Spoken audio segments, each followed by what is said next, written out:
ప్రేమ కలిగిన మా ప్రభువా, మీకు పరిశుద్ధ నామానికి స్తుతులు స్తోత్రాలు వందనాలు. ఉదయకాల సమయంలో ప్రభా నీ పాద సంధికి వస్తూ ఉంటున్నాం. ప్రభా, ఈ సంవత్సరం అంతట్లో మీరు కృప చూపించి ఈ చివరి వారాల్లోకి మీరు మమ్మల్ని ప్రవేశపెట్టిన ప్రభా మీ నమ్మకత్వాన్ని బట్టి ప్రభా మీకు వందనాలు. ఉదయకాల సమయంలో సంఘముగా కుటుంబాలుగా చేరి నిన్ను ఆరాధించటకు ప్రభా మేము సిద్ధపడుతుండగా మీ సన్నిధి మాతో ఉంచుమని ప్రార్థన చేస్తున్నాను. చేరిన వారందరిని బట్టి ప్రభా మీకు వందనాలు. ఇంకా రావాల్సిన వారిని కూడా సకాలంలో మీరు తీసుకుని రండి. ఈ సమయాన్ని మా కొరకు ఆశీర్వాదకరంగా మీరు దయచేయమని ప్రార్థన చేస్తున్నాను. ప్రతి విధమైన ఆటంకము, సమస్త అంధకార దురాత్మశక్తులను యేసు నామంలో బంధిస్తూ ఉంటున్నాం. ప్రభా మీరే కృప చూపించి నడిపించమని, ఈ సమయాన్ని మా కొరకు దీవెనకరంగా మీరు దయచేయమని యేసు నామంలో ప్రార్థిస్తున్నాం తండ్రి, ఆమేన్. మనందరం లేచి నిలబడి దేవుని వాక్యాన్ని చదువుకొని ప్రభుని ఆరాధిద్దాం. 1 యోహాను పత్రిక 3వ అధ్యాయం 4వ వచనం నుండి 8వ వచనం వరకు ఉన్నటువంటి భాగాన్ని చదువుకుందాం.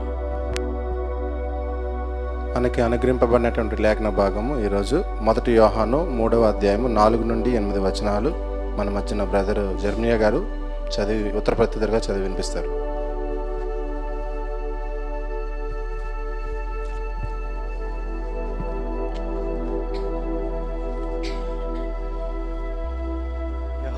మొదటి యోహాను పత్రిక 3వ అధ్యాయము 4 నుంచి 8 వచనాలు ఉత్తర ప్రత్యుత్తరగా చదువుకుందామండి. పాపము చేయి ప్రతివాడును ఆజ్ఞను అతిక్రమించును, ఆజ్ఞ అతిక్రమమే పాపము.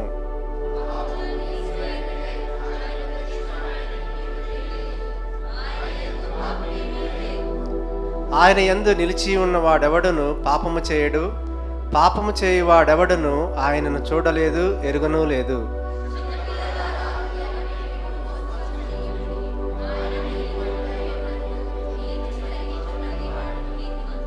ఎనిమిదవ వచనం అందరం కలిసి చదువుకుందాం. అపవాది మొదటి నుండి పాపము చేయుచున్నాడు గనుక పాపము చేయువాడు అపవాది సంబంధి. అపవాది యొక్క క్రియలను లయపరచుటకే దేవుని కుమారుడు ప్రత్యక్షమాయను. దేవుడి ఈ వాక్యాన్ని మనం ఇంట్లో దీవించుకుంటాం. ప్రేమ కలిగిన మా ప్రభువా, మీకు పరిశుద్ధ నామానికి స్తుతులు స్తోత్రాలు వందనాలు. ఇంతవరకు ప్రభా నిన్ను స్తుతించటకు ఆరాధించటకు మీరు మాకు ఇచ్చిన ఈ తరుణాన్ని బట్టి ప్రభా మీకు వందనాలు. ఈ సమయంలో నీ వాక్యాన్ని మేము ధ్యానించినండగా నీ వాక్యం ద్వారా ప్రభా మీరు మాతో మాట్లాడి మీరు మాత్రమే ఘనత, మహిమ, ప్రభావాలు పొందుమని ప్రతి విధమైన ఆటంకము, అంధకార దురాత్మశక్తుల్ని యేసు నామములో బంధిస్తూ ఉంటున్నాం. నీ వాక్యం ద్వారా ప్రభా మీరు మమ్మల్ని దర్శించమని యేసు నామంలో ప్రార్థిస్తున్నాం తండ్రి, ఆమేన్. దయచేసి కూర్చోండమ్మా. ఈ క్రిస్మస్ సీజన్లో ప్రభు యొక్క ఆయన రాక లేదంటే శరీరధారిగా ప్రభు వచ్చినటువంటి విషయాన్ని మనం జ్ఞాపకం చేసుకుంటూ దాని వెనుకున్నటువంటి కారణాలని మనము ధ్యానం చేసుకుంటూ వస్తున్నాం. ఈరోజు మనం చదువుకున్నటువంటి వాక్య భాగంలో నుండి చాలా స్పెసిఫిక్గా 2 రీజన్స్ యేసుప్రభువారు ఎందుకు శరీరధారిగా వచ్చాడు అనేటువంటి విషయాన్ని యోహాను చాలా స్పష్టంగా మాట్లాడటం జరుగుతుంది. ఆ 2 విషయాలు ఉదయకాల సమయంలో మనం ధ్యానం చేయటానికి ప్రయత్నం చేద్దాం. బిల్లీ గ్రహం ఆయన ఒకసారి స్టేట్మెంట్ ఇచ్చాడు, our world is on fire and man without God cannot control the flames. ప్రపంచము మంటల్లో చిక్కుకుపోయింది, అయితే దేవుడు లేనటువంటి మానవుడు ఆ అగ్నిని అదుపు చేయలేకపోతా ఉన్నాడు. ఏంటి ఆ అగ్ని అనేటువంటిది కనుక గమనిస్తే, the fires of greed, hate and lust are sweeping around our globe. మన ప్రపంచంలో ఆశ, అత్యాశ లేదంటే హేట్రెడ్నెస్ అంటే ద్వేషము, లేదంటే కాముకత్వము, రైట్, పోర్నోగ్రఫీ ఈ రోజున మనకి చాలా కామన్ అయిపోయింది కల్చర్లో. ఇవి మన ప్రపంచాన్ని చుట్టుముడుతున్నాయి. కాబట్టి we live in the midst of a crisis, danger, fear and death. మనము క్రైసిస్లో ఉన్నాం. ఇటువంటి భయంకరమైనటువంటి ప్రపంచంలో జీవిస్తున్నటువంటి మనము ప్రమాదంలో ఉన్నాం, భయము వైపు పరిగెడుతున్నాం, మన చుట్టూతా మరణం ఉంది అనేటువంటి విషయాన్ని ఆయన రాశాడు. ఇది రాసి చాలా కాలమైంది, కానీ ఇప్పటికీ కూడా this is what is the present scenario.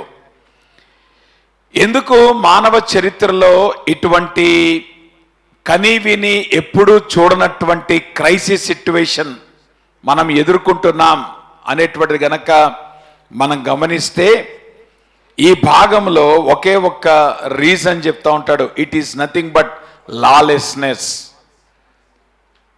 మానవుడు హద్దులను దాటటం అనేటువంటిది, దేవుడు పెట్టినటువంటి హద్దు ఏదైతే ఉందో ఆ హద్దుని దాటటాన్ని బట్టే ఇప్పుడు ప్రపంచము ప్రమాదంలో పడింది. ఇటువంటి పరిస్థితులు ఉత్పన్నమవటానికి మన చదువు కాదు, లేదంటే మన ఆస్తిపాస్తులు కాదు. Everybody succumb to such a kind of scenario.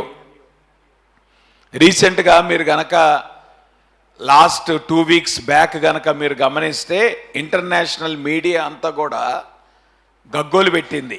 ఎందుకంటే అమెరికా దేశంలో ఒక షూటింగ్ సంభవించింది.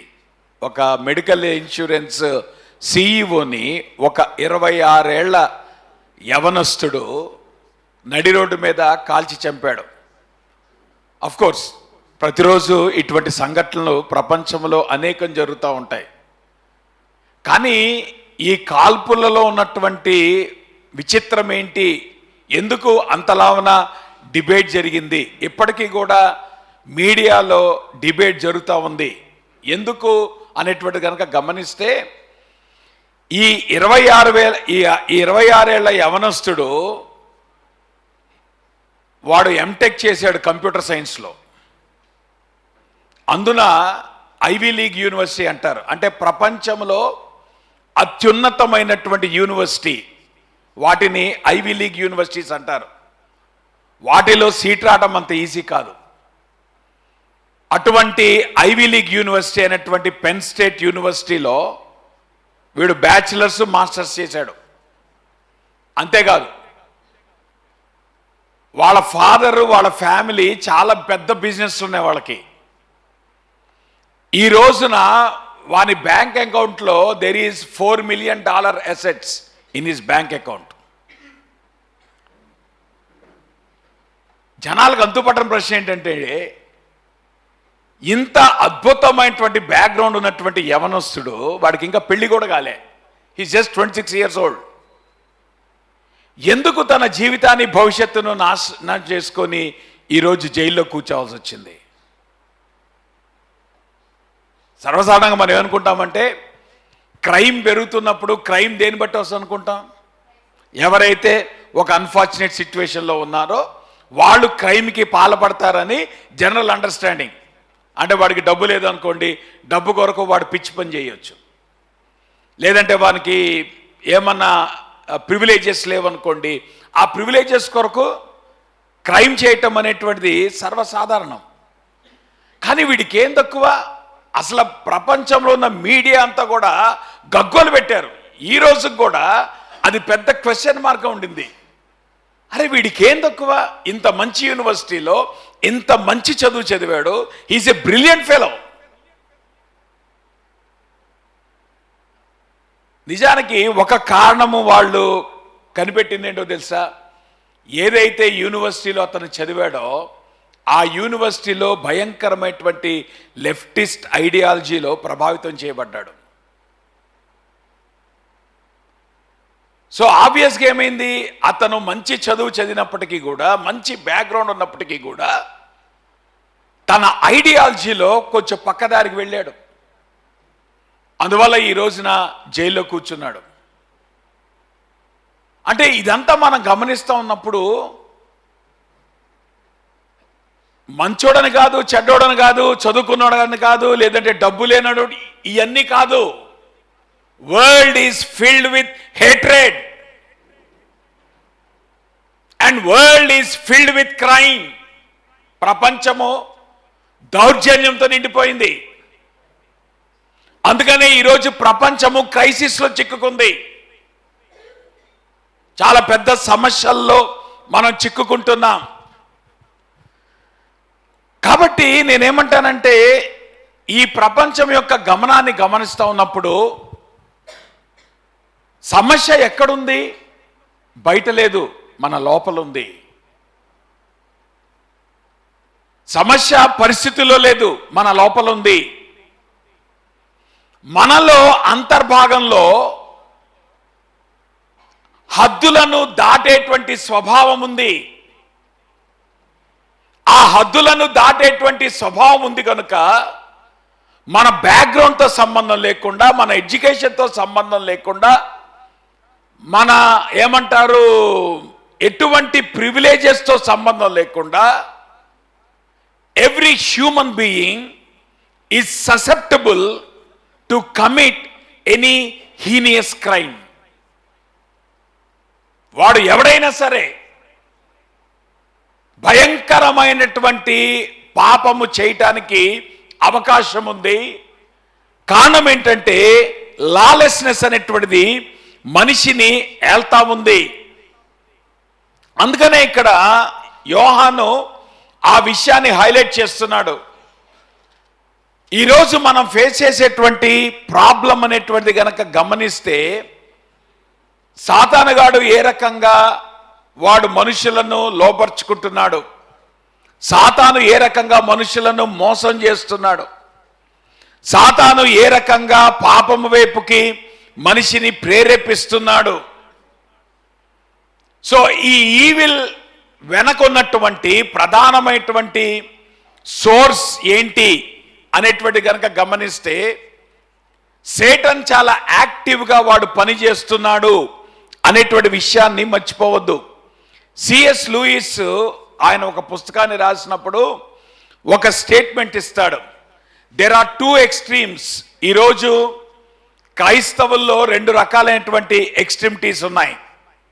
One is believing that the devil does not exist. కొంతమంది ఏమనుకుంటారంటే, అసలు సాతాన్ ఎక్కడండి, దయ్యం ఎక్కడండి, సో దేవుడు ఎక్కడండి అంటే they don't believe in the existing of the evil Satan. ఇంకొక అదర్ ఎక్స్ట్రీమ్ ఏంటంటే, ఎవడైతే సాతాను ఉన్నాడని నమ్ముతాడో వాడు గజగజ ఉనికి చస్తున్నాడు. ఒక పక్కనేమో నమ్మనోడు అసలు నమ్మకుండా ధైర్యంగా తిరుగుతున్నాడు, ఇంకొకడు సాతాను ఉందని నమ్మేవాడు 24 గంటలు దడిసి చేస్తున్నాడు వీడు. So these are the two extremes. So ఆబ్వియస్గా బోత్ ఆర్ ఎరోనియస్. రెండు కూడా ప్రమాదకరమైనటువంటి విషయాలే. నువ్వు సాతానుని కేర్ చేయకపోవడం అనేటువంటిది ఎంత ప్రమాదమో, సాతానుకి నువ్వు అప్పగించుకోవడం కూడా అంతే ప్రమాదం. సాతానికి నువ్వు భయపడటం కూడా అంతే ప్రమాదం. సో ఇటువంటి పరిస్థితుల్లో ఇటువంటి లాలెస్నెస్ అనేటువంటిది మన చుట్టూతా రాజ్యం వెళ్తా ఉన్నప్పుడు, what is the solution for the problem of humanity? మానవునికి ఉన్నటువంటి ఈ సమస్య ఏదైతే ఉందో ఆ సమస్యకు జవాబేంటి అనేటువంటిది కనుక మనం గమనిస్తే, మనం చదువుకున్నటువంటి ఈ భాగంలో యోహాను అద్భుతంగా 2 కారణాలు తెలియజేస్తాడు. ఒకటి, పాపములను తీసివేయుటకై ఆయన ప్రత్యక్షమాయనని మీకు తెలియను. యేసుప్రభువారు 2000 సంవత్సరాల క్రితం ఈ లోకంలో ఆయన ప్రత్యక్షపరుచుకున్నాడు. ఆయనే దిగి వచ్చాడు. ఎందుకు దిగి వచ్చాడు? ఏదైతే పాపం అనేటువంటిది మనిషిని ఏలతుందో, ఏదైతే లాలెస్నెస్ అనేటువంటిది మనిషిని హస్తగతం చేసుకుంటుందో, అటువంటి పాపము యొక్క ప్రభావమును తీసివేయటానికి యేసుప్రభువారు ఈ లోకంలోకి వచ్చాడు. రెండో కారణం కనుక మనం గమనిస్తే, అపవాది యొక్క క్రియలను లయపరచుటకి దేవుని కుమారుడు ప్రత్యక్షమాయెను. అంటే సాతాను యొక్క క్రియలను లయపరచడానికి యేసుప్రభువారు ఈ లోకంలోకి వచ్చాడు. నిజానికి మీరు ఈ భాగంలో కనుక గమనిస్తే 2 పదాలు వాడబడ్డాయి. పాపములు అనేటువంటి పదం వాడబడింది, పాపము అనేటువంటి పదం కూడా వాడబడింది. నిజానికి పాపము యొక్క ప్లూరాలిటీ కింద పాపములు అనేటువంటి పదం వాడబడలేదు. దో రెండు పదాలు మనకి ఒకే రకంగా ఉంటున్నప్పటికీ కూడా these two are entirely different. పాపము అనేటువంటి కాంటెక్స్ట్ వాడినప్పుడు దేని గురించి మాట్లాడాడు నేను ఇప్పుడు చెప్పబోతా ఉన్నాను. పాపములు అనేటువంటి ప్లూరాలిటీ మాట్లాడినప్పుడు ఏ కాంటెక్స్ట్లో దాన్ని మాట్లాడాడు. నిజానికి దాన్ని మాట్లాడుతున్నప్పుడు ఈ రెండు పదాలు వాడుతున్నప్పుడు ఆదర్ యొక్క సెన్స్ ఏంటి అనేటువంటిది గనక గమనిస్తే, పాపములు అనేటువంటి పదము పాపము యొక్క ప్రతిఫలం. నా మాట మీకు అర్థమవుతుందా? పాపము సింగులరు, పాపములు ప్లూరల్. సో ఇది బేసికల్గా రెండు పదాలు ఒకటే కాదు. ఏదైతే పాపముందో దాని యొక్క ప్రతిఫలమే పాపములు. అంటే మనిషి యొక్క జీవితంలో ఉన్నటువంటి ప్రతి సమస్యకు ప్రధానమైన కారణము ఒక్కటే, ఇన్హెరెంట్ సిన్ నేచర్. మనిషిలో ఉన్నటువంటి పాపం అది సింగులర్. ఆ పాపం అనేటువంటి మనిషిలో స్వభావంలో ఉంది కనుక అది మనిషి జీవితంలో పాపములుగా బయలుపరచబడతా ఉంది. అంటే plurality of the works. So చెట్టు అనేటువంటిది పాపం అయితే ఫలములు పండేది ఏదైతే ఉందో అది పాపములు. సో ఈ పాపములు అనేటువంటి దేని నుండి వస్తున్నాయి? పాపము నుండి వస్తుంది. సో ఈ విషయాన్ని గనక మనం గమనిస్తే రెండు విషయాలు మనకు అర్థమవుతా ఉంటది. ఒకటి, పాపము చేయి ప్రతివాడును ఆజ్ఞను అతిక్రమించును. The nature of sin.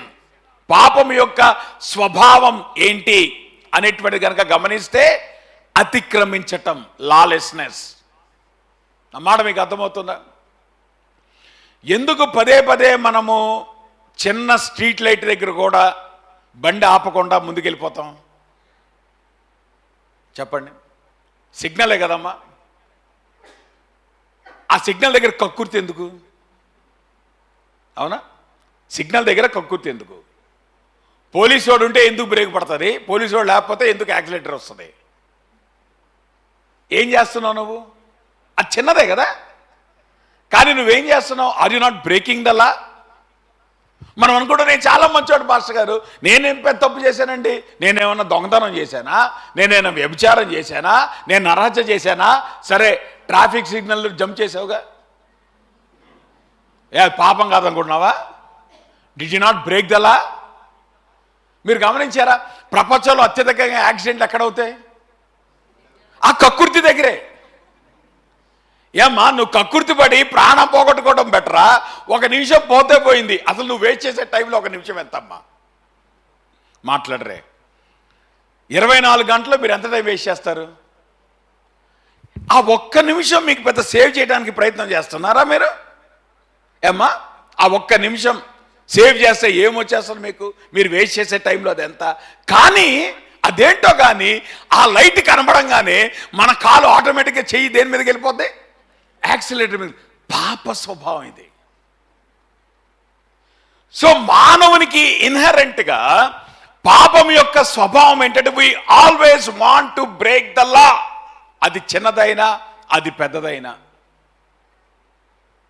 మానవుని యొక్క స్వభావం అది. కారణం ఏంటంటే ఆ రూట్ ఏంటి, ద ఆరిజిన్ ఆఫ్ సిన్ ఏంటి అనేటువంటిది కనుక గమనిస్తే ఏమన్నాడు అక్కడ? పాపము చేయువాడు అపవాది సంబంధి. So the origin of sin is devil. The nature of sin is lawlessness. మానవునికి ఉన్నటువంటి పాప స్వభావం ఏంటంటే అతిక్రమించటం, ఆజ్ఞను అతిక్రమించటం, రూల్ని బ్రేక్ చేయటం అనేటువంటిది మన నరనరాలు జీర్ణించిపోయింది. ఎక్కడైనా ఆఫీస్కి ఎన్నింటికి వెళ్ళాలి? మీకు టైం పెట్టారా లేదా? ఏమో ఆఫీస్ టైమింగ్స్ ఉన్నాయా? ఇప్పుడు ఈ రోజుల్లో బయోమెట్రిక్స్ వచ్చినాయి కాబట్టి చచ్చిపోతున్నారు, తిట్టుకుంటున్నారు అందరూ. బయోమెట్రిక్స్ వచ్చిన తర్వాత ఇప్పుడు ప్రాబ్లం ఏమొచ్చింది? ఆ బయోమెట్రిక్స్ రాకముందు నువ్వు సంవత్సరంలో ఎన్నిసార్లు పాపం చేసావు చెప్పు నాకు. ఎన్నిసార్లు పాపం చేసావు చెప్పు. టైంకి వెళ్ళి నువ్వు లోపలికి వెళ్ళావా? టైంకి బయటకు వచ్చావా? ఎన్నిసార్లు పాపం చేసావు? Is it not breaking the లా? పెద్ద పెద్ద కాదమ్మా, చిన్న చిన్నవే. సో మానవుని యొక్క స్వభావములో పాపము చేయటం అనేటువంటి ఇన్హెరెంట్ గా ఉంది. దేవుని వాక్యం ఏం చెప్తుందంటే, ఈ పాపము చేసే ప్రతి వాడు కూడా వాడు అపవాది సంబంధి. Because the source of sin is always the devil. బయట లోకస్తులు ఆజ్ఞను అతిక్రమిస్తే అది వేరుగానమ్మా, క్రైస్తవులు దేవుని మందిరానికి వచ్చి దేవుని వాక్యాన్ని నేర్చుకునే వాళ్ళు ఆజ్ఞను అతిక్రమిస్తే మీరు యేసు ప్రభు యొక్క సిలువను ధిక్కరిస్తున్నారు. జాగ్రత్త. Each time when you are breaking the law, you are denying the cross. చిన్న విషయం అనుకోమాకండి, అది ఏదైనప్పటికీ కూడా. దేవుడు ఒక ఆజ్ఞను పెట్టాడు. ఏమ్మా, గవర్నమెంట్ లా ఉందనుకోండి, గవర్నమెంట్ ఎవరు ఏర్పాటు చేశారు? మీకు ఇష్టం లేకపోవచ్చు పార్టీ, నేనేం దానికి దీనికి సంబంధం లేదు. మీకు ఇష్టమున్నా లేకపోయినా గవర్నమెంట్ ఎవరు ఏర్పాటు చేశారు? కాబట్టి నాకు ఇష్టం లేని పార్టీ వచ్చింది కాబట్టి నా ఇష్టానుసారం పోతాడు, కుదరదు. Because government is given by God, whether you like it or not. So అది గవర్నమెంట్ అయినా, లేదంటే దేవుడు మనకిచ్చిన ఇన్స్టిట్యూషన్ వ్యవస్థ అయినా, ఒక కాలేజ్ కావచ్చు, రైట్? స్టూడెంట్స్ కాలేజీని బంక్ చేయటం అనేటువంటిది ఆజ్ఞను అతిక్రమించడం కాదు. క్లాసులు ఎగ్గొట్టి సినిమాలకు వెళ్ళటం, లేదంటే భక్తి గల క్రైస్తవులు క్లాసులు ఎగ్గొట్టి మీటింగ్లు కట్టడం, రెండు పాపమే. మనోళ్ళు అనుకుంటారు మేము క్లాసులకు కొట్టి మేము సినిమాలు కట్టలేదండి, మీటింగ్లు కడుతున్నావు. బుద్ధి లేదు నీకు? నువ్వు ఎక్కడ ఉండాలి? నువ్వు క్లాస్ ఉన్నావు, నువ్వు బ్రేక్ చేత కుదురుతుంది. క్లాస్ అయిందో తెల్ల మీటింగ్కి. నా మాట మీకు అర్థమవుతుందా? These are the things you have to understand at every area of our life.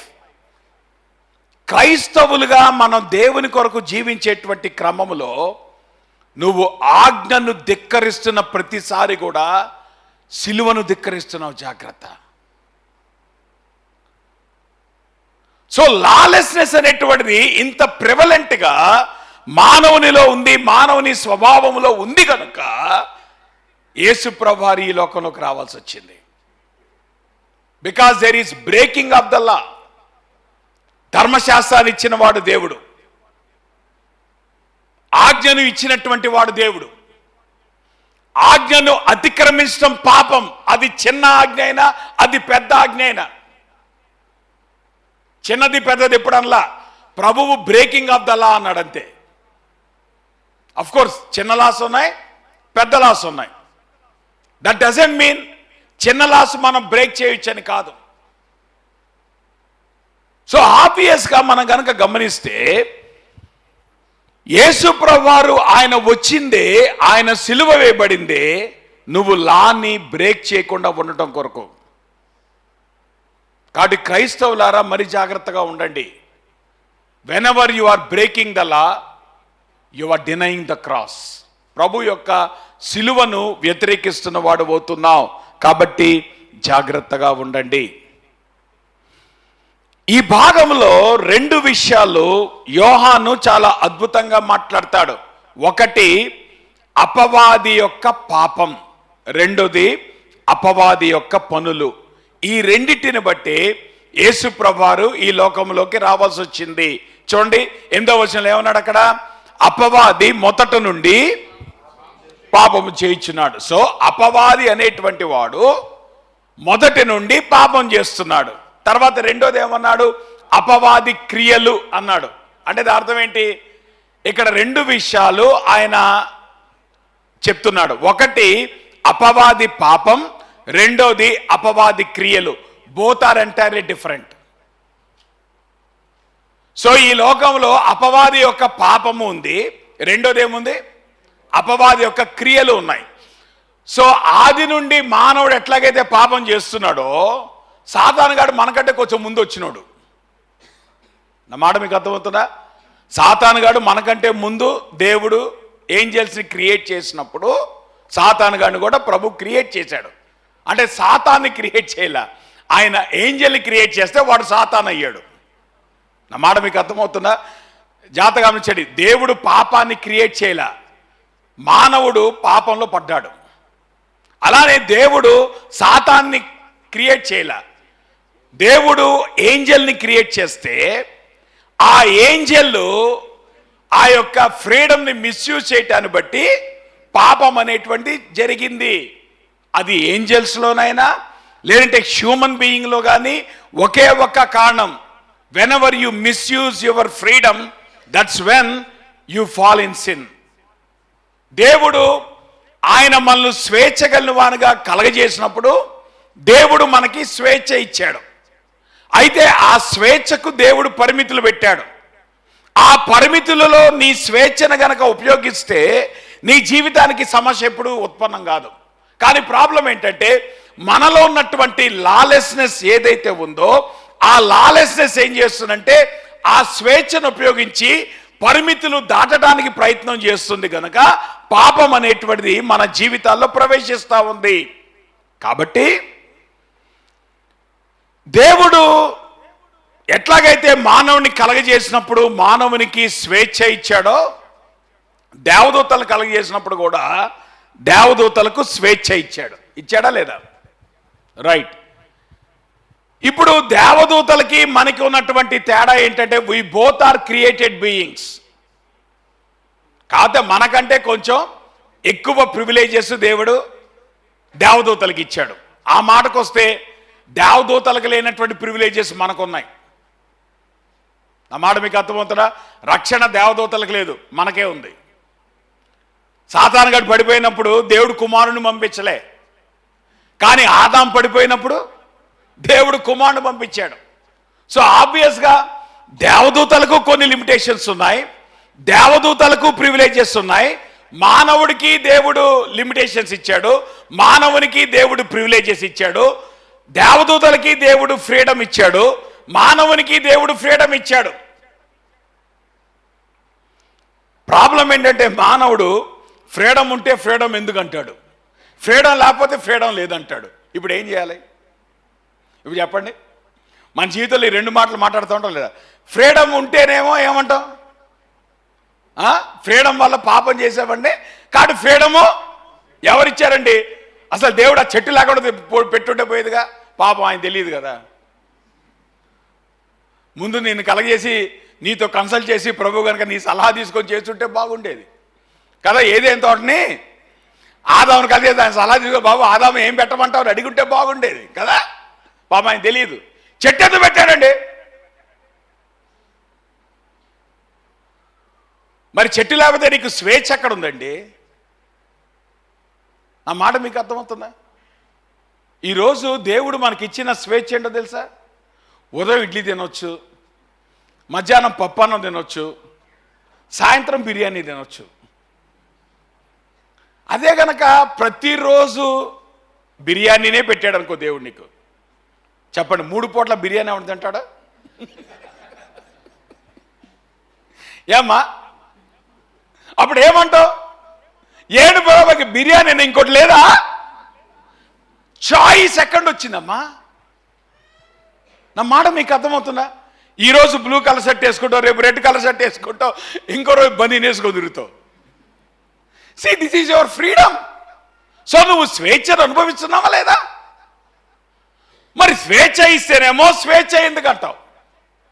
సరే స్వేచ్ఛ లేదనుకో, ఏంటో పాస్టర్ గారు జైలు జీవితం అండి ఇది, స్వేచ్ఛ లేదండి, మా ఇంట్లో నాకు స్వేచ్ఛ లేదండి, మా పిల్లల దగ్గర స్వేచ్ఛ లేదండి. సో ఇప్పుడు కంప్లైంట్ దేని బట్టి వస్తుంది? ఇప్పుడు చెప్పండి, స్వేచ్ఛ ఇవ్వాలా ఇవ్వద్దా? మీరు చెప్పండి అమ్మా. అవునా? స్వేచ్ఛ ఉంటేమో స్వేచ్ఛ ఎందుకు అంటున్నావు, స్వేచ్ఛ ఇవ్వకపోతేమో స్వేచ్ఛ లేదంటున్నావు. ఇప్పుడు చెప్పండి, స్వేచ్ఛ ఇవ్వాలా ఇవ్వలేదా, ఇవ్వకూడదా? అందుకే దేవుడు మనం అడగల. సో దేవుడు తన సర్వాధికార పడాలి ఏం చేశాడంటే స్వేచ్ఛ ఇచ్చాడమ్మా, అది ఆయన స్వభావం. నా మాట మీకు అర్థం ఉందా? స్వేచ్ఛ ఇచ్చినప్పుడు మన ప్రాబ్లం ఉంది, స్వేచ్ఛ లేనప్పుడు మన ప్రాబ్లం ఉంది. మనం డిసైడ్ చేసుకోలేము కనుక దేవుడు డిసైడ్ చేసి స్వేచ్ఛ ఇచ్చాడు. He gave the freedom. స్వేచ్ఛలో సమస్య లేదు. జాగ్రత్త గమనించండి, నువ్వు స్వేచ్ఛను ఎట్లా వాడుతున్నావో దానిలో సమస్య ఉంది. Freedom is not the problem, but how you are using the freedom. దేవుడు నీకు ఇచ్చినటువంటి స్వేచ్ఛను నువ్వు ఎట్లా వాడుతున్నావు, అది సమస్య. సో దేవుడు ఆదాముకి స్వేచ్ఛనిచ్చాడు. నువ్వు చెట్టు ఫలాలు ఏదైనా తినొచ్చు, ఎన్ నెంబర్ ఆఫ్ చాయిసెస్ నీకున్నాయి. ఒక్కటే ఆజ్ఞ, ఈ ఒక్క చెట్టు నువ్వు తినొద్దు. లా దేనికి వర్తిస్తుంది, రూల్ దేనికి వర్తిస్తుంది? ఏమ్మా, ఇన్ని రోడ్లలో సిగ్నల్స్ లేవు. అందుకే మనం కూడా డ్రైవ్ చేసేటప్పుడు ఏం చేస్తాం? ఎందుకు సిటీ వెళ్ళేటప్పుడు శీలానగర్లో ఉండి వెళ్తాం మనం? చెప్పండి. సిటీ వెళ్ళినప్పుడు డైరెక్ట్ నిజానికి హైవే ఏం చేయాలి? మీరు కోరంపాలెం వెళ్ళి, కోరంపాలెం నుండి మీరు గాజువాక వెళ్ళి, గాజువాక నుండి ఎన్ఏడి వెళ్ళి అప్పుడు సిటీకి వెళ్తారా? లేదంటే శీలానగర్లో ఉండి పోర్ట్ రోడ్ ఎక్కి తిన్నగా మనం రైల్వే స్టేషన్ దగ్గర వెళ్తామా? ఎందుకు చెప్పండి? ఎందుకు? సిగ్నల్స్ లేవో, అవునా కదా? మరి ఇన్ని రోడ్లో సిగ్నల్ దాటిదివే, ఆ ఒక్క సిగ్నల్ దగ్గర ఆగపోతే నీకేం బాధ? అవునా కదా? అది చేస్తాం మనం? లేదు. ఇన్ని సిగ్నల్స్ మనం ఎస్కేప్ అయినా ఆ సిగ్నల్ దగ్గర తప్పించుకోవడానికే ప్రయత్నం చేస్తాం. అవునా కదా? That is lawlessness. సో ఇప్పుడు ఫ్రీడము, దేవుడు నీకు ఇచ్చిన అద్భుతమైన ఫ్రీడమ్ని 100% మనం యూజ్ చేయలేకపోతున్నాం. చివరికి ఆ ఒక్క సిగ్నల్ దగ్గర మనం బ్రేక్ చేసినట్లు మన జీవితాల్లో కూడా దేవుడు అనేకమైన వాటిలో మనకు స్వేచ్ఛ ఇచ్చాడు. కొన్ని విషయాల్లో దేవుడు హద్దులు పెట్టాడు. కానీ మానవునికున్న స్వభావం కానీ దేవదూతలకున్న స్వభావం కానీ వాళ్ళు ఏం చేశారు? ఎక్కడైతే దేవుడు హద్దు పెట్టాడో అక్కడే వాళ్ళు బ్రేక్ చేశారు. అంటే freedom is not the problem. మనము ఫ్రీడమ్ని మిస్యూజ్ చేస్తున్నాం. దేవుడిచ్చినటువంటి స్వేచ్ఛను మనం మిస్యూజ్ చేస్తున్నాం. అందుకనే దేవుడు దేవదూతలు కలగజేసినప్పుడు కోటాను కోట్ల దేవదూతలు కలగజేశాడు. వాళ్ళందరిలో లూసిఫర్కి దేవుడు కొన్ని ఎక్స్ట్రా ప్రివిలేజెస్ ఇచ్చాడు. లూసిఫర్ అంటే షైనింగ్ స్టార్ అమ్మా. ఎక్కడ మనకు కనపడుతుంది? యెషయా గ్రంథం 14వ అధ్యాయం 12వ వచనంలో వేకువ చుక్క అని మాట్లాడతాడు. రైట్. దేవుడు ఏదైతే ఆ యొక్క వేకువ చుక్క లేదంటే లూసిఫర్ అనేటువంటి ఏంజల్కి దేవుడిచ్చినటువంటి ప్రివిలేజెస్ని వాడేం చేశాడు? మిస్యూజ్ చేసుకున్నాడు. ఏమన్నాడు? నేను ఆకాశమునకు ఎక్కేదను, నేను ఒక్క వచనంలో నేను అనేటువంటి మాట వాడు 5 సార్లు వాడాడు. జాగ్రత్తగా గమనించండి. నేను అనేటువంటి మాట 5 సార్లు వాడాడు. మన జీవితాల్లో అత్యంత భయంకరమైన పదం ఏంటో తెలుసా?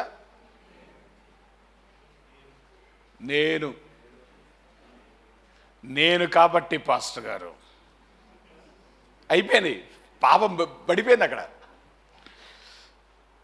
నేనైతే ఇంకోలా చేశాడు పాస్టర్ గారు, అయిపోయింది. సి, ఈ నేను అనేటువంటి పదం ఎంత ప్రమాదకరమైందో తెలుసా? దేవుని సన్నిధిలో దేవుని మహిమను ప్రత్యక్షంగా చూసిన సాతానుగాడు పడిపోవటానికి ప్రధానమైనటువంటి పదం నేను అనేటువంటి పదం అమ్మా. క్రైస్తవులకు ఎప్పుడు కూడా జాగ్రత్త గమనించండి, నేను అనే పదంతో మీరు స్టార్ట్ చేయమాకండి, దేవుడు అనే పదంతో స్టార్ట్ చేయండి. That's always safe. You avoid that word as much as you want.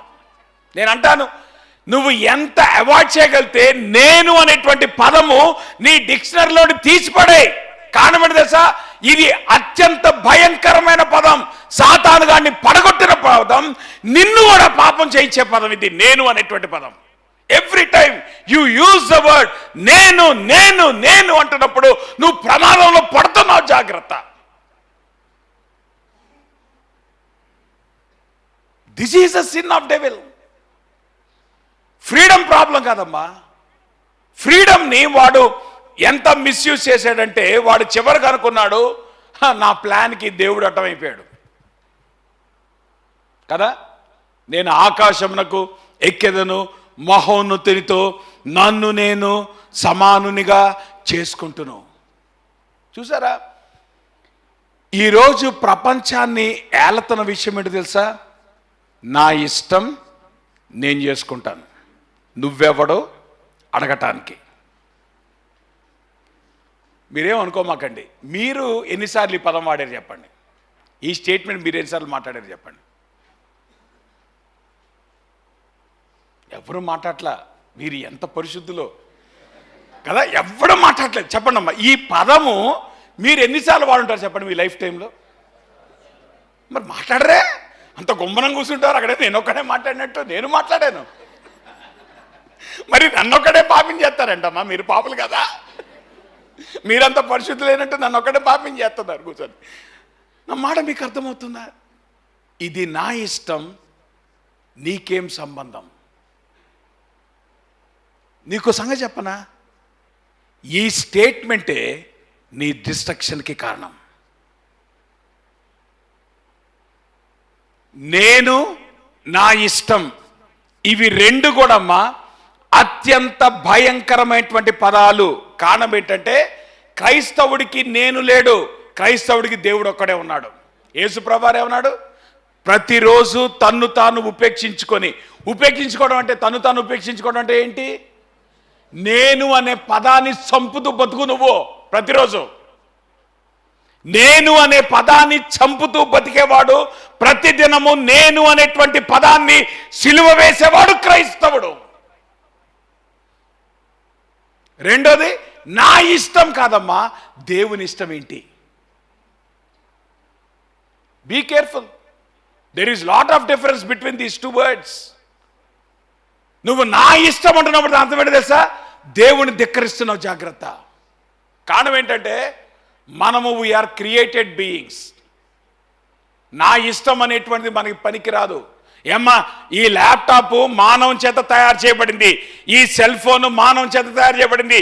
ఈ సెల్ ఫోన్ కనుక నా ఇష్టం అంటే ఆ సెల్ ఫోన్ నీకు పనికి వస్తుందా?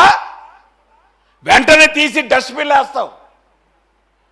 నువ్వు దీన్ని డిజైన్ చేసింది దాని ఇష్టం వచ్చినట్లు పర్ఫామ్ చేయటానికి కాదు. నువ్వు ఏదైతే కమాండ్మెంట్ ఇస్తావో ఆ కమాండ్మెంట్ని ఇది ఫాలో అవ్వాలి. కమాండ్ ప్రాంప్ట్లో కమాండ్ ఎవరిస్తారమ్మా? ప్రోగ్రామ్ రాసినప్పుడు కంప్యూటర్కి. నా ఇష్టం అంటే ఎట్ట కుదురుద్ది? హౌ డేర్ యు సే నా ఇష్టం? కాబట్టి నేను అంటాను, ఇవి రెండు కూడా, నేను ఎందుకు అన్నాను, అపవాది యొక్క పాపం ఇదే. నేను ఇందాక అన్నాను చూసారా, పాపము వేరు, పాపములు వేరు. ఈ సింగులర్ పాపం ఏంటంటే, the sin which does not recognise the authority of God. దేవుని అధికారాన్ని కానీ దేవుని పక్కన పెట్టి మన సొంత ఇష్టాలు, మన సొంత ఆలోచనలు, లేదంటే మనల్ని మనం ప్రొజెక్ట్ చేసుకునేటువంటి ఆ వైనం ఏదైతే ఉందో అది అత్యంత ప్రమాదకరమైన పరిస్థితి ఇన్ హ్యూమన్ లైఫ్. నేనంటాను, క్రైస్తవుడు అనేటువంటి వాడు చాలా జాగ్రత్తగా ఉండాలి ఈ రెండు ఏరియాస్లో.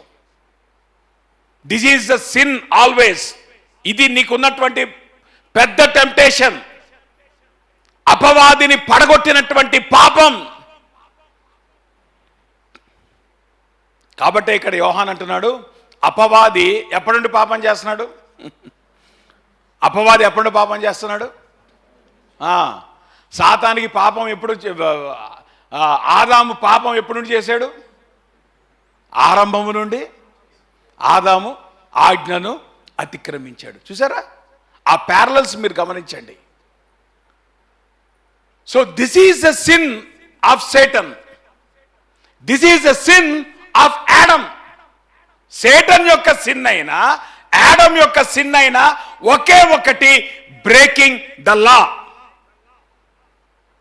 అది చిన్నదా పెద్దదా కాదు. దేవుడు నీకు ఇచ్చినటువంటి స్వేచ్ఛను ఉపయోగించి దేవుడు ఏదైతే హద్దును ఆయన నిర్ణయించాడో ఆ హద్దుని నువ్వు దాటటమే, అతిక్రమించటమే అది పాపం. సో ఇప్పుడు చెప్పండి, ఇక్కడ కూర్చున్న వాళ్ళల్లో అందరూ లా బ్రేకర్స్ ఉన్నారా, లా ఫాలోవర్స్ ఉన్నారా? చెప్పండి, అందరిలో ఏమని చెప్పండి. కానీ నేను మంచోడండి, అంత మంచోడు కాదు, అంత చెడ్డోడు కాదండి, ఈ సోది చెప్పమాకండి. అర్థమవుతుందా?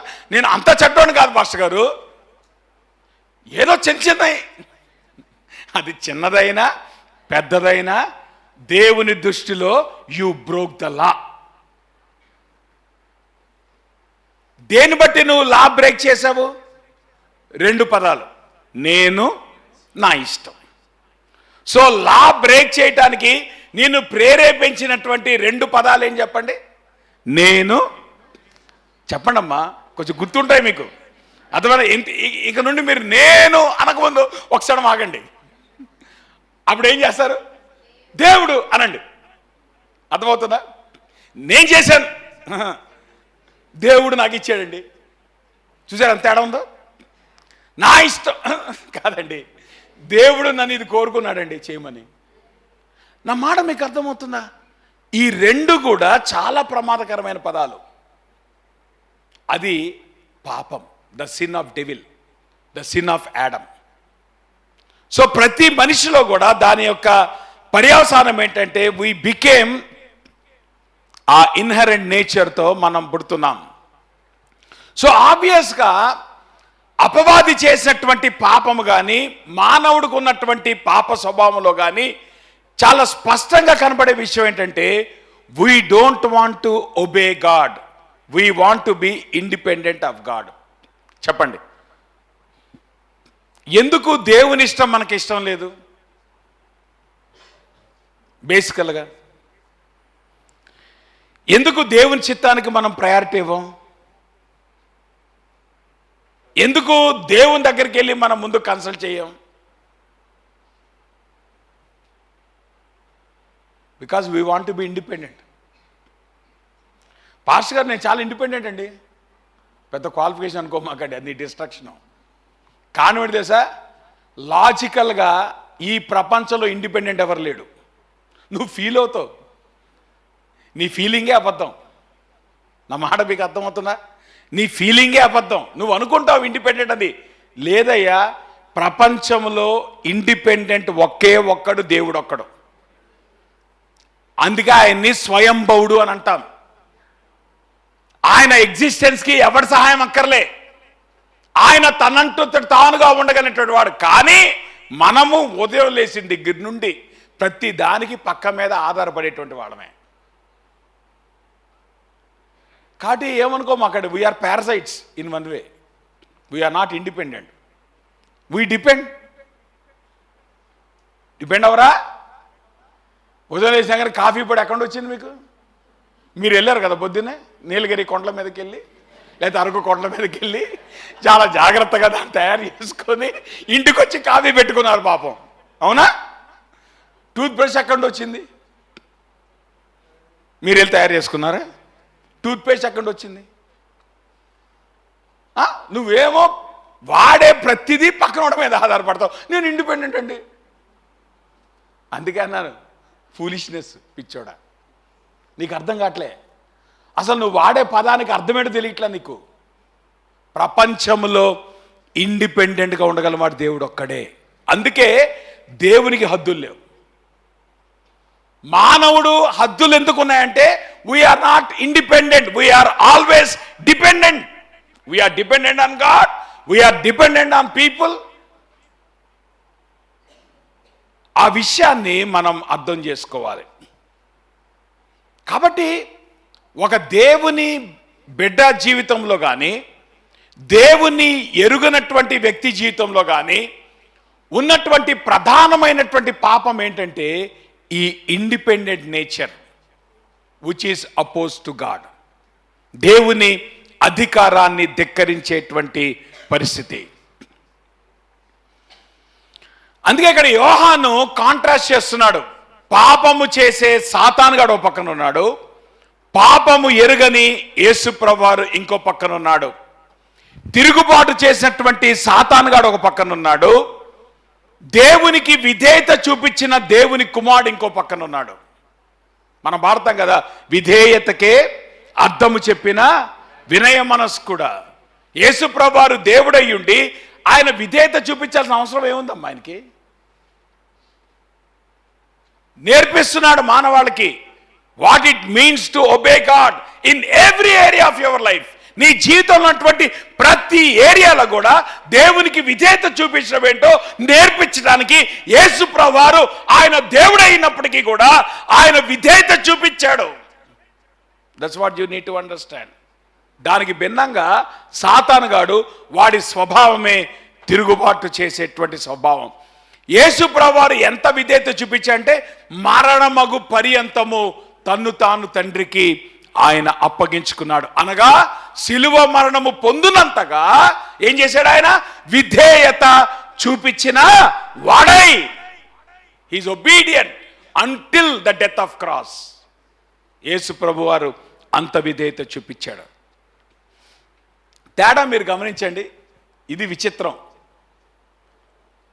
యేసు ప్రభువారు మాస్టర్ అయ్యుండి ఆయన సర్వ్ చేయడానికి వచ్చాడు. సాతానుగాడు సర్వెంట్ అయ్యి వాడు మాస్టర్ అవుదాం అనుకున్నాడు. అమ్మ, నా మాట మీకు అర్థమవుతుందా?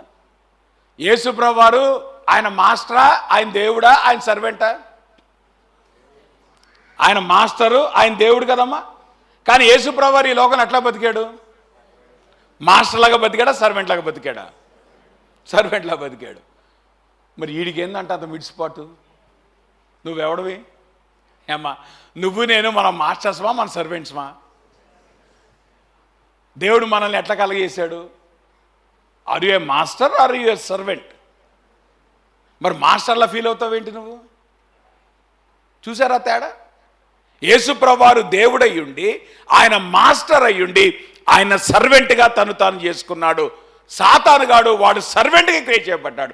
దేవుని దేవదూతలు దేవుని దాసులుగా క్రియేట్ చేయబడినటువంటి వాళ్ళు ఏం చేశాడు? నేను దేవుడు అయిపోతాను అనుకున్నాడు వాడు. అక్కడే వాని పతనం వచ్చింది. కాబట్టి from the beginning of his career అపవాది మొదటి నుండి ఏం చేస్తున్నాడు చెప్పండి? పాపము చేయించున్నాడు. That is devil sin. ఇప్పుడు రెండోది ఏమన్నాడు? అపవాది యొక్క క్రియలను లయపరచుటకే దేవుని కుమారుడు ప్రత్యక్షమాయెను. అంటే అపవాది ఆది నుండి ఏదైతే పాపము చేస్తున్నాడో, ఏంటి వాని పాపం అంటే దేవునిని ధిక్కరించటమే, దేవుని యొక్క ఆజ్ఞను ధిక్కరించటమే. ఆ పాపము ఏదైతే చేశాడో దాని వెనక వచ్చినటువంటివి అపవాది యొక్క క్రియలు. అంటే మనలో ఉన్నటువంటి ధిక్కరించేటువంటి స్వభావం అది పాప స్వభావం అయితే, ఆ స్వభావములోండి మనం చేసేటువంటి పనులు అవి పాపముతో కూడుకున్నటువంటి పనులు. అందుకనే మనం ఏమంటాం? మానవుడు పుట్టుకతలో స్వభావములో పాపము కలిగినటువంటి పాప స్వభావం కలిగిన వాడు. అంత మాత్రమే కాదు, కర్మలో వాడు పాపం చేసేటువంటి వాడు. కర్మ అంటే ఆ కర్మ అనుకోమాకండి. కర్మ అంటే క్రియ సంస్కృతంలో. నా మాట మీకు అర్థమవుతుందా? అంటే క్రియలలో పాపం చేసేవాడు. స్వభావంలో పాపం కలిగినవాడే కాదు మానవుడు, క్రియల్లో కూడా పాపము చేసేటువంటి వాడు. సో ఈ క్రియలు ఎక్కడి నుండి వచ్చినాయి? స్వభావం నుండి వచ్చినాయి. అందుకే నేను అంటాను, మానవుడు పాపము చేయటాన్ని బట్టి వాడు పాపి కాలేదు, మానవుడు పాపి కాబట్టి వాడు పాపం చేస్తున్నాడు. ఆ మాట మీకు అర్థమవుతుందా? వాడు సిగరెట్ తాగుతున్నాడు కాబట్టి వాడు పాపం చేస్తున్నాడు అనుకోమాకండి. వాళ్ళలో సిగరెట్ తాగే స్వభావం ఉంది కనుక వాడు సిగరెట్ తాగుతున్నాడు. వాళ్ళు సినిమా చూసే స్వభావం ఉంది కనుక వాడు సినిమా చూస్తున్నాడు. కాబట్టి నేను సినిమా చూడను అంటే కుదరదు. మనందరికీ ఎక్స్పీరియన్సే. ఏమండి ఈ కొత్త సంవత్సరంలో అండి ఒక్క సినిమా కూడా చూడండి, తర్వాత ఏమేమి చెప్పండి. నువ్వేమనుకుంటున్నావు? సినిమా చూడటం పాపం అనుకుంటున్నావు. అసలు నీలో పాపం ఉంది కాబట్టి సినిమా చూస్తున్నావు. సో ఇప్పుడు నువ్వేం చేయాలా? మందు దేనికి వేయాలి, బ్రేక్ దేనికి వేయాలి? మనం అనుకుంటాం ఈ సంవత్సరం అండి నేను ఈ సంవత్సరం అండి ఇంకేం చేయనండి. 1, 2, 3, 4 మనం చెప్పాడుగా సిరాజ్ గారు, 4వ రోజుకల్లా ఏమవుతుంది? ఫస్ట్ రోజు బాగానే ఉంటుంది. అరే ఇవాళ ఫస్ట్ రా జాగ్రత్తగా ఉండవు, అరే ఇవాళ ఫస్ట్ రా జాగ్రత్తగా ఉండవు. సెకండ్కి వచ్చిన తర్వాత ఫస్ట్ అయిపోయింది కదా, థర్డ్కి వచ్చిన తర్వాత థర్డ్ వచ్చేసింది, ఫోర్త్ నుండి ఏమవుతుంది? Same old. కారణం ఏంటి? నువ్వేం చేస్తున్నావు? ఇది పాపం అనుకుంటున్నావు. నాయనా నీలో పాపం ఉంది. నీ పాప స్వభావం గనక సరిచేయబడితే అప్పుడు నీలో ఉన్నటువంటి పాపం పోతుంది. నేను మారు మనసు పొందకముందమ్మా రోజుకి 4 సినిమాలు చూసేవాడిని. నేను చేసిన అతిపెద్ద పాపం అది ఒకటే. అందుకని నా పెద్ద సాక్ష్యం ఏం లేదు చెప్పుకోవడానికి. మా అయితే చెప్తారంటే సినిమాలు రోజుకొక, ఎందుకంటే ఆ రోజుల్లో మార్నింగ్ 11 o'clock ఒక షో ఉండేది, మధ్యాహ్నం మ్యాట్ని ఉండేది, తర్వాత ఈవినింగ్ ఫస్ట్ షో ఉండేది, తర్వాత సెకండ్ షో ఉండేది. నేను అనుకున్నా నా జన్మలో సినిమా మానేటువంటిది అసాధ్యం అనుకున్నా. కానీ ఏమైంది? ఎప్పుడైతే యేసు ప్రభువుని అంగీకరించి మారు మనసు పొందానో నేను సినిమా చూడకూడదు అనుకొని సినిమా చూడలేదు. చూడకపోవడం కాదు, యేసు ప్రభువుని నమ్ముకున్న తర్వాత ఆ మారు మనసు పొందటాన్ని బట్టి ఇప్పుడు ఆటోమేటిక్ ఏమైంది? నాలో సినిమా చూసేటువంటి స్వభావం తగ్గిపోయింది. అట్లానే మనందరి జీవితాల్లో కూడా మనం ఏమనుకుంటామంటే మనం చేసే పాపాన్ని బట్టి మనం పాపం అనుకుంటున్నాం. కాదండి, మనలో ఇన్హరెంట్గా పాప స్వభావం ఉంది కనుక మనం పాపం చేస్తున్నాం. కాబట్టి ఆ పాప స్వభావం తీసివేయడానికి యేసుప్రభువు వారు వచ్చాడు. అందుకే ధర్మశాస్త్రం అనేటువంటిది it is not about the rules, it is about your attitude. నీ స్వభావాన్ని ప్రభు ఎప్పుడైతే మారుస్తాడో నీ జీవితంలో ఉండే పాపము ఆటోమేటిక్గా పోతుంది. అందుకే మీరు గమనించారా, చాలామంది అంటారు ఏమండి పాస్టర్ గారు ఇప్పుడు బాప్తిసం కాదండి, కొంచెం నేను అన్నీ సెట్ చేసుకొని బాప్తిసం కూడా. నీ జన్మలో బాప్తిసం తీసుకోలేవు. కారణం ఏంటి తెలుసా? నీ వల్ల కాదు సెట్ చేయటం. నువ్వు యేసు ప్రభు దగ్గరికి వచ్చేదే సెట్ చేయించుకోవడానికమ్మా. యేసు ప్రభు దగ్గర ఎందుకు వస్తున్నావు నువ్వు? నాకు సెట్ కావట్లేదు ప్రభా, నువ్వన్నా సెట్ చేయి ప్రభు అంటే ఆయన సెట్ చేస్తాడు. అంతగా నువ్వు సెట్ చేసుకొని ప్రభు దగ్గరికి వచ్చేదేంటి? అసలు నువ్వు సెట్ చేసుకుంటే ప్రభు ఎందుకు నీకు? నువ్వు సెట్ చేసుకోలేవు కాబట్టి ప్రభు వచ్చాడు. నీకు చేత కాదు కనుక ప్రభు వచ్చాడు. కాబట్టి నువ్వు అన్నీ తీసేసుకొని ప్రభు దగ్గరికి రాలేవు. నువ్వు ఎప్పుడైతే ప్రభు దగ్గరికి వస్తావో, ప్రభు దగ్గర నువ్వు పశ్చాత్తాపడతావో, నువ్వు మారు మనసు ఎప్పుడైతే పొందుకుంటావో ఆటోమేటిక్గా ప్రభు నీలో పనిచేయటం ప్రారంభిస్తాడు. ఆయన పని చేస్తున్నప్పుడు నీ పాప స్వభావాన్ని ఆయన మార్చుకుంటూ వస్తాడు. ఎప్పుడైతే ఆయన నీ పాప స్వభావాన్ని మార్చుకుంటూ వస్తాడో ఆటోమేటిక్గా నీలో పాపపు క్రియలు తగ్గిపోతా వస్తాయి. అందుకే మారు మనసు పొందిన తొలి దినాల నుండి నీలో దేవుడు పని చేసుకుంటా వస్తాడు. నువ్వు చనిపోయేంత వరకు పని చేస్తూనే ఉంటాడు. ఆయన పని చేస్తున్నంతసేపు కూడా ఆయన నీ స్వభావం మీద పని చేస్తూ ఉంటాడు. ఆ స్వభావం మీద ఆయన పనిచేసే కొద్దీ నీలో ఒక్కొక్క పాపపు క్రియ, ఒక్కొక్క అవిధేయత అవి మాయమవుకుంటూ వచ్చి అప్పుడు యేసుప్రభువు వారు వచ్చినప్పుడు, లేదంటే నువ్వు మరణించినప్పుడు ఆయన వలే నువ్వు అవుతావు. That is how God works in you. అందుకని ఇక్కడ అంటున్నాడు, అపవాది యొక్క క్రియలను లయపరచుటకు దేవుని కుమారుడు వచ్చాడు. రైట్. అపవాది యొక్క క్రియలు ఏంటండి? పెద్ద లిస్ట్ ఏం లేదమ్మా, 3 క్రియలు యేసుప్రభువు వారు చెప్పాడు. అపవాది ఆది నుండి వాని క్రియలు, వాడికి ఉన్నటువంటి ధిక్కార స్వభావం నుండి వాడు చేసేటటువంటి 3 క్రియలు ఏం చెప్పండి? దొంగతనము, నరహత్య, అబద్ధం. ఈ 3 యోహాను సువార్త 8:44. These are the works of the devil. సాతాను యొక్క పాపపు స్వభావం నుండి వచ్చినటువంటి 3 పనులు. అందుకే మన జీవితాల్లో కూడా మనము యేసు ప్రభువును అంగీకరించకపోతే మన జీవితంలో నుండి పాప స్వభావంలో నుండి వచ్చేటువంటి 3 క్రియలు ఇవి. అంటే మేజర్ క్లాసిఫికేషన్ ఏంటి అవి 3 చెప్పండి. నరహత్య, అబద్ధము, దొంగతనం కదా. ఆ మాటకు వస్తే వీటిని యేసు ప్రభువు రీడిఫైన్ చేశాడు. మనం ఎవరిని చంపకపోవచ్చు, కానీ ఒక వ్యక్తిని నువ్వు దూషిస్తూ మాట్లాడితే అదేమవుతుంది? నరహత్య.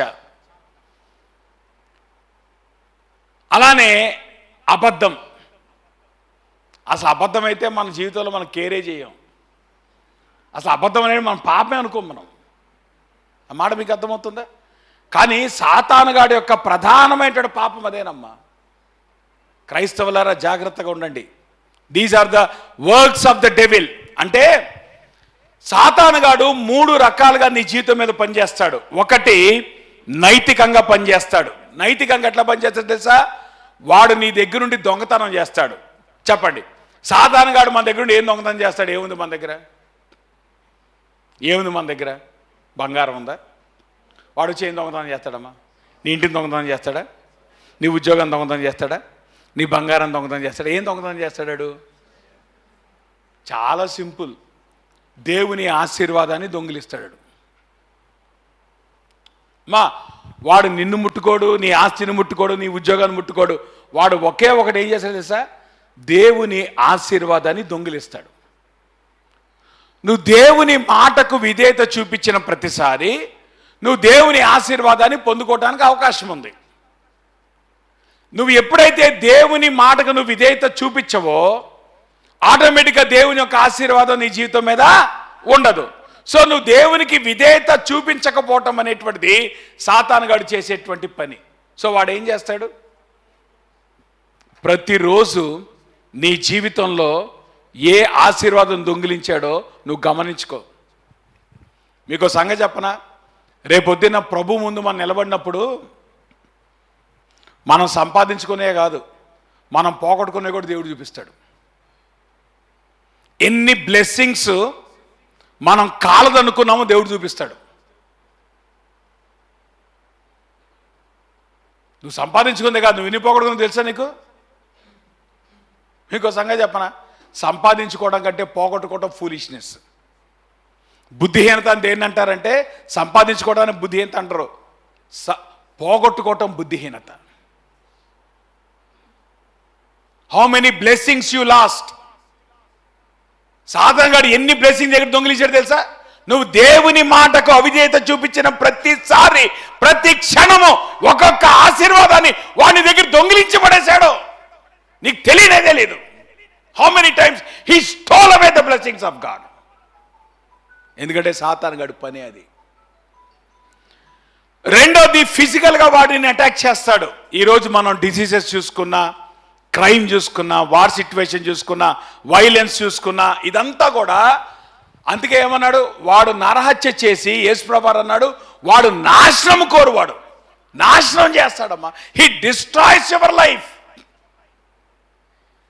అసలు మనం అనుకుంటాం ఏమండి దేవుని మాట వెంట మన కష్టం అనుకుంటామమ్మా. కానీ జాగ్రత్త గమనించండి, దేవుని మాట నీకు వినటం కష్టం కావచ్చు, కానీ ఆ కష్టం వెనక ఎంత ఆశీర్వాదం ఉందో వాడు దొంగిలిస్తున్నాడు. దాని స్థానంలో నువ్వు ఏదైతే సాతానుగాడు ఉచ్చులో పడుతున్నావో అది నీ జీవితాన్ని నాశనం చేస్తుందన్న విషయం గ్రహించకనే నాశనం అయిన తర్వాత కానీ నీ కళ్ళు తెరుచుకో. ఎప్పుడు నువ్వు గ్రహిస్తావు నాశనం అయిపోయావని? వెన్ ఎవ్రీథింగ్ యూ లాస్ట్, అప్పటికి జీవితం అయిపోద్ది. ఏం చేస్తావు? సాతానుగాడు అట్లాగా నీ జీవితాన్ని పతనం చేస్తాడు ఫిజికల్గా. మూడోది ఇంటెలెక్చువల్గా. సాతానుగాడు అలవాటే అబద్ధం చెప్పడం అమ్మా. దేవుడు అంటాడు, అరే నువ్వు ఈ పని చేయరా అంటాడు. సాతానుగాడు అంటాడు, ఈ ఏజ్లో ఎవరు చేస్తారా పని? నువ్వెవరు? మోడర్న్ జనరేషన్ అంటే వాడి ఉద్దేశంలో మోడర్న్ జనరేషన్ అంటే మాట వినని జనరేషన్. మోడర్న్ జనరేషన్ పర్యాయ పదం ఏంటండి? పిల్లలందరూ ఎవరిప్పుడు? వీళ్ళందరికీ ఉన్న ఒక కామన్ జబ్బు ఏంటి?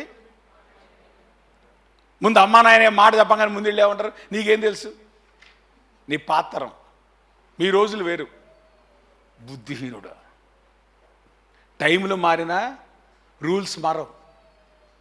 ఆ మాట మీకు అర్థమవుతుందా?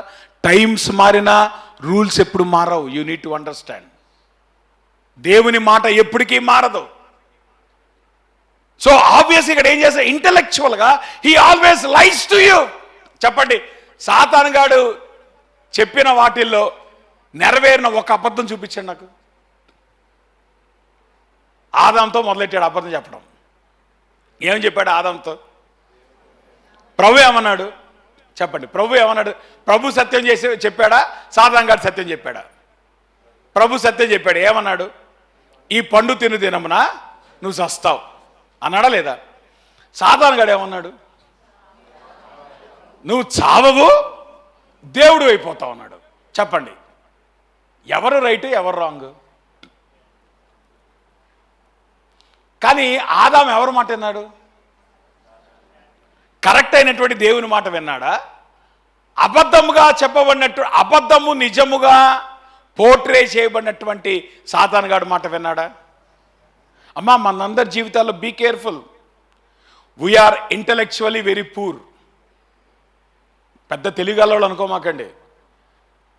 మీకంటే తెలివితేటలు గలవాడు సాతాను గాడు. మీ తెలివితేటల వాడు మిమ్మల్ని బోల్తా కొడతాడు. వాడు చెప్పేవన్నీ ఇట్టానే ఉంటాయి.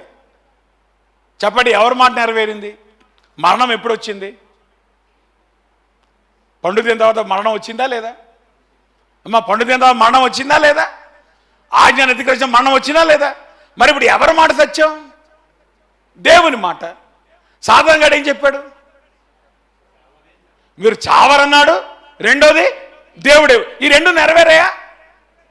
కానీ ఇప్పుడు ప్రపంచంలో మెజారిటీ ఆఫ్ ద పీపుల్ ఎవరి మాట వింటున్నారమ్మా? దేవుని మాట వింటున్నారా, సాతాను గాడి మాట వింటున్నారా? ఎక్కడికి వెళ్తారు మీరు సాతాను గాడి మాటని? నాశనానికి వెళ్తారా, లేదంటే అభివృద్ధికి వెళ్తాం అనుకుంటున్నారా? Be careful. సాతాను గాడు మిమ్మల్ని మోసం చేస్తున్నాడు. వాడి పనే మిమ్మల్ని మోసం చేయటం. మిమ్మల్ని మోసం ఉంచాడు. అమ్మా, నువ్వు ఇది చెయ్యి, నీ భవిష్యత్తు అద్భుతంగా ఉంటుంది అంటాడు. ఈ పెళ్లి చేసుకో, నీకు తిరుగులేదంటాడు. ఈ ఉద్యోగం సంపాదించు, నీకు తిరుగులేదంటాడు. ఈ చదువు నీ తిరుగులేదంటాడు. ఈ యూనివర్సిటీకి వెళ్ళి అన్ని తిరుగులేదంటాడు. ఒక్కడే తిరగదే. చెప్పండి, ఎంతమంది తిరిగింది? చెప్పండి, ఎంతమంది తిరిగింది? వాడు ముందే చెప్పాడు, ఈ పెళ్లి చేసుకుంటే తిరిగిపోద్ది అన్నాడు. ఏం తిరిగింది? నీ జీవితం తిరిగిపోయింది. Be careful. The lies of deception అమ్మవి. ఈరోజు మానవుడు మనం ఇంటలెక్చువల్గా ఎంత పరిణితి సాధిస్తున్నా సాతానుగాడి యొక్క కుతంత్రాలను గమనించలేకపోతున్నాం. కారణం ఏంటంటే మనకి దేవుని వాక్యంతో సంబంధం లేదు కనుక. ఎందుకు మనం పదే సాతాను యొక్క ఉచ్చులో పడిపోతున్నాం? ఎందుకు మనం పదే సాతాను యొక్క మోసంలో చిక్కుకుంటున్నాం? Because we don't have the discernment of God's word. దేవుని వాక్యముతో మనకి సంబంధం ఉండట్లేదు. అందుకనే అపవాది క్రియలు మన జీవితాన్ని నాశనం చేస్తున్నాయి. అందుకనే సాతానుగాడు వాడు మన జీవితాన్ని పతనం చేస్తున్నాడు, డివిజన్ తీసుకొస్తున్నాడు. మీకు అర్థమవుతుందా? కయీను మొదటి ఆ వల్ల పడినటువంటి వాడు. కయీను ఏం చేశాడు? హేబేల్ని మర్డర్ చేశాడు. ఏబేలుకు వచ్చిన గుర్తింపుని దొంగిలించడానికి ప్రయత్నం చేశాడు. దేవుడు అతన్ని సంధించినప్పుడు అబద్ధమాడాడు. అల్టిమేట్గా కయీను శపించబడిన వాడయ్యాడు. అపవాది క్రియలు జాగ్రత్త, అపవాది పాపం జాగ్రత్త. నేను ఈ మాట అంటాను, జాగ్రత్త వినండి. Satan has no claim on believer unless the believer hands him the keys. నీ జీవితం మీద సాతాను గాడికి అధికారం లేదు, నువ్వు తాళాలు ఇస్తే తప్పితే. మనం తాళాలు ఇస్తున్నాం కాబట్టి వాడు మన జీవితంలో ప్రవేశిస్తున్నాడు. ఏమ్మా, నువ్వు డోర్ గనక కీస్ సరిగా వేసుకోకపోతే దొంగ లోపలికి వచ్చాడంటే దానికి ఏమంటారు మీరు? దొంగ లోపలికి రావడానికి ప్రవేశం ఏంటి? నువ్వు చక్కగా తాళాలు వేసుకొని తాళాన్ని దగ్గర పెట్టుకొని ఉంటే వాడు లోపలికి వస్తాడా? వాడు ఎందుకు లోపలికి వచ్చాడు? నువ్వు తాళాలు ఇచ్చావు కాబట్టి. చాలామంది జీవితాల్లో సాతానుగాడు అట్లా ప్రవేశిస్తాడు. కాడబెట్టంటే నీ జీవితపు తాళాలు సాతానుగాడికి ఇస్తున్నావు. అయితే ఈరోజు యేసుప్రభువారు ఆయన శరీరధారిగా రాటాను బట్టి వచ్చినటువంటి గొప్ప మేలు ఏంటంటే తెలుసా? సాతానుగాడు ఓడిపోయినటువంటి శత్రువు. పోయిన వారం సిరాజ్ గారు చెప్పారు, మీకు ఎంతమంది గుర్తుందా? సరే గుర్తు చేస్తాను. కాళ్ళ కింద తొక్కటానికి ఎవరిని పెట్టాడు దేవుడు? సమాధాన కత్తెగు దేవుడు శీఘ్రముగా మీ కాళ్ళ కింద సాతానుని ఏం చేస్తాడు? చితక తొక్కిస్తాడు. అవునా? సో ఇప్పుడు సాతాన్ని దేవుడు ఎందుకు ఉంచాడంటే నరకం వేయలేక కాదు, మన కాళ్ళ కింద చితక కొట్టించడానికి. దాని అర్థం ఏంటి తెలుసా? You are fighting against a defeated enemy. నువ్వు ఓడిపోవటానికి వీల్లేదు. ఓటమి దేని బట్టి వస్తుందంటే దేవుని మాటను ధిక్కరించడాన్ని బట్టి. కాబట్టి యేసుప్రభువారు ఆయన ఈ లోకంలోకి వచ్చిందే 2 విషయాలు ఆయన దూరం చేయటానికి. ఒకటి, అపవాది యొక్క పాపం ఏదైతే ఉందో ధిక్కరించే స్వభావం, దాని నుండి విముక్తి చేయటానికి యేసుప్రభువారు ప్రత్యక్షమయ్యాడు. రెండవది, అపవాది యొక్క స్వభావమైనటువంటి ఆ పాపము నుండి వచ్చినటువంటి అపవాది క్రియలు ఏదైతే ఉన్నాయో అది దొంగతనము, అది నరహత్య, అబద్ధం. ఈ 3 చేత వాడు ఏ రకంగా అయితే క్రియ చేసి నీ జీవితాన్ని వాడు పతనం చేస్తున్నాడో ఆ పతనం నుండి విడిపించడానికే యేసుప్రభువారు ఈ లోకంలోకి వచ్చాడు. ప్రార్థన చేసుకుందాం. ఉదయకాల సమయంలో దేవుని వాక్యపు వెలుగులో మన జీవితాలు పరిశీలించుకుందాం. నువ్వు యేసు ప్రభువుని అంగీకరిస్తే ఆయన శరీరధారిగా ఈ లోకంలోకి వచ్చాడు. నువ్వు క్రిస్మస్ జరుపుకోవటం అనేటువంటిది కాదు దేవునికి కావాల్సింది. నువ్వు పండగ ఎంత బాగా చేసుకున్నటువంటిది కాదు దేవునికి కావాల్సింది. ఈ పాపము ద్వారా వచ్చేటువంటి పాప సంబంధమైన క్రియల నుండి నిన్ను విముక్తిని చేయడానికి యేసుప్రభువారు వచ్చాడు ఈ లోకంలోకి. కాబట్టి ప్రభు దగ్గరికి వస్తావా? నీ అంతటా నువ్వు నీ జీవితాన్ని మార్చుకోలేవు. నీ క్రియలు నువ్వు పైపైన నువ్వు బాగు చేసుకుంటే కుదరదు. నీ స్వభావము మార్పు నొందాలి. అప్పుడే స్వభావం నుండి వచ్చేటువంటి క్రియలు కూడా మార్పు నొందుతాయి. ఇవి యేసు ప్రభు ఒక్కడు మాత్రమే చేయగలడు. అందుకనే ఆయన దగ్గరికి వచ్చి నీ పాపమును ఒప్పుకొని నువ్వు పశ్చాత్తాపడి మారుమనసు పొంది నువ్వు బాప్తిసం తీసుకోవడానికి ఇష్టపడినట్లయితే యేసు ప్రభువారు నీ జీవితంలో పనిచేయటం ప్రారంభిస్తాడు. నీ జీవితాన్ని మారుస్తాడు. లాలెస్ లైఫ్స్ నుండి లాకి విధేయత చూపించే విధంగా దేవుడు మన జీవితాలు మారుస్తాడు. అటువంటి మార్పు నీ జీవితంలో కావాలంటే యేసు ప్రభు దగ్గరికి వస్తావా? నీ జీవితంలో యేసు ప్రభువారిని స్వీకరిస్తావా? అపవాది యొక్క మోసము, అపవాది క్రియల నుండి నువ్వు తప్పించబడతావు, విడిపించబడతావు. ఆయన నువ్వు అంగీకరిస్తే ప్రభు దగ్గరికి వస్తావా? ఆల్రెడీ మనం మారుమనసు పొందిన వాళ్ళమైతే ఒక విశ్వాసిగా ఎందుకు సాతానుగా నీ జీవితంలో యాక్టివ్గా ఉన్నాడు? నువ్వు తాళాలు ఇవ్వడాన్ని బట్టే కదా. ప్రభు దగ్గర సరి చేసుకుంటావా? ఎందుకు ఆ స్వభావం నుండి బయటపడలేకపోతున్నావు? సాతానుగాడు పడిపోయిన స్వభావం, నేను నా ఇష్టం, ఇవి 2 మన జీవితాన్ని పతనం చేస్తున్నాయి. మారుమనసు పొందిన తర్వాత కూడా అవి నీ జీవితంలో ఉండటానికి కారణం ఏమైనా ఉందా? ప్రభు దగ్గర ఒప్పుకుంటావా? వాటిని ప్రభు దగ్గర సిలువ వేస్తావా? ప్రభుకి నీ జీవితాన్ని అప్పగిస్తావా? అందులో లేచి నిలబడి ముగింపు ప్రార్థన చేసుకుని ఆశీర్వాదంతో సెలవు తీసుకుందాం. ప్రేమ కలిగిన మా ప్రభువా, మీకు పరిశుద్ధ నామానికి స్తుతులు, స్తోత్రాలు, వందనాలు. ఉదయకాల సమయంలో ప్రభువా నీ పాద సన్నిధికి వస్తా ఉంటున్నా. అపవాది యొక్క పాపం, అపవాది సంబంధమైన క్రియలు, వాటిని తీసివేయటానికి నీ కుమారుని లోకంలోకి మీరు పంపించారు. ఇంకా ఎవరికైతే ప్రభా రక్షణ లేదో, ఈ విముక్తి లేదో, వారికి విముక్తి నీవు దయచేయి నాయన. ఎవరైతే రక్షించబడ్డారో మా జీవితాల్లో అపవాది తంత్రాలు గుర్తించడానికి, అపవాది ఎట్లా మమ్మల్ని మోసం చేస్తున్నాడో వాటిని గుర్తించడానికి, వాటి నుండి మా జీవితాలు, మా కుటుంబాలు తప్పించబడటానికి దేవా మీరు కృప చూపించండి.